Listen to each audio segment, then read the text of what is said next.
It was not my conscious intention. I was practicing chiropractic, which is what I thought I would be doing for the rest of my life. When one day a few strange things happened and my life had changed. I had a lamp turn itself on in the middle of the night and wake me up. I felt as if people were in my house. I got up with a knife and a can of pepper spray and went hunting looking for them. Couldn't find anyone.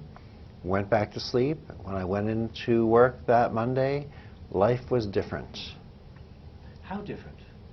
Patients started reporting healings. First, they started telling me they could feel my hands without me touching them.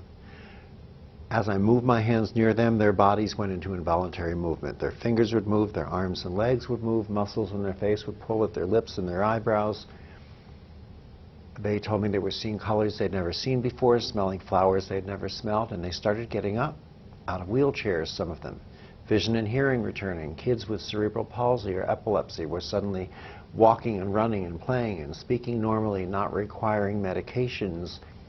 Their parents were calling me, their doctors were calling me. They said, "What did you do?" And I said, "I didn't do anything, and don't tell anybody." And of course, the more I said that, the more everyone became more and more intrigued by it.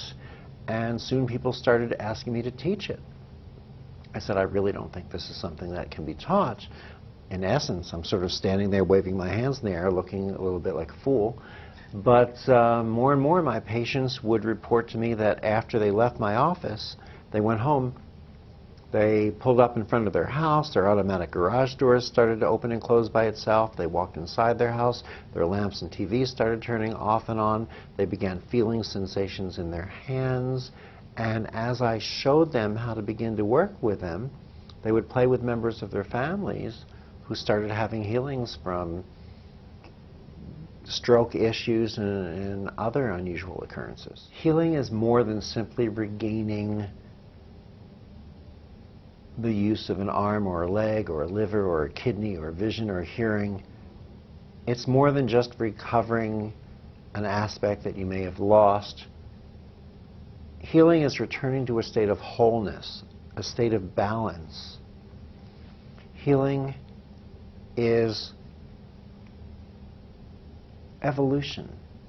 It's us evolving beyond just where we at one time were. It's humanity evolving.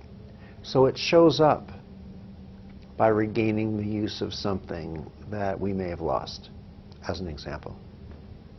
Then we enter into the state of balance, which was our optimal state. Then we evolve into a more aware state of being. It really has been shown that reconnective healing restructures, or as I like to say, reconnects our very DNA, raising the light that we emit. Because we do emit light. This is not just a spiritual or metaphysical concept. We understand today from the work of Dr. Fritz Popp in Germany and others that the DNA in our cells emits specific levels of light. It's generally considered that when our health is diminishing, that light is measurably dimming. When our health is coming back up, that light is coming back up. A lot of our cancer treatments today are very symptom-oriented, although we don't always recognize that. For example, someone comes in with a cancerous tumor. What do? We treat the tumor. Radiation, chemotherapy, removal surgically, all sorts of different ways. But we forget that the tumor is only a symptom. The tumor is an indicator that the body has been out of balance for at least 15, 20 or more years for the tumor to form. Why is it that when the tumor has been removed and there are no other indicators of cancer in the body, medicine says, you're not well unless you've been cancer-free for 5 years? Because there's a really good chance that that tumor may return. Because by removing the tumor, they've merely treated the symptom. What reconnective healing does is it doesn't pay any attention to the symptom. It restores the body to a natural state of balance. And in many, many situations, when you're back into a state of balance, the tumor serves no purpose, so it disappears on its own.